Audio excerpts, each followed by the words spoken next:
तर उपमुख्यमंत्री अजित पवारांनी बारामतीमध्ये जाहीर कार्यक्रमात बोलताना कार्यकर्ते आणि जनतेला चांगली संधी दिली आहे।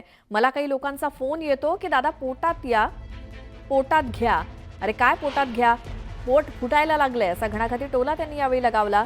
बारामतीमध्ये एका कार्यक्रमात उपमुख्यमंत्री अजित पवार बोलत होते आणि त्यावेळी त्यांनी ही जोरदार तंबी दिली।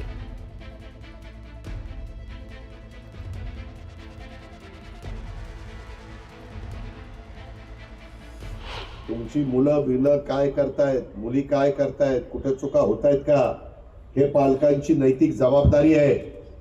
ती पालकांनी पार पाडावी, भावंडांनी पार पाडावी, नातेवाईकांनी पार पाडावी। याची नोंद कृपा करून सगळ्यांनी घ्यावी। आणि मला तिकडे फोन येतात मुंबईत, जाऊ दे दादा ते चुकलं, एकदा पोटात घ्या, पोटात घ्या। अरे पोट फुटायला लागलं काय पोटात घ्या, पोटात घ्या काही सांगतात। सांगणाऱ्याला पण लाज लज्जा शरम कशी वाटत नाही।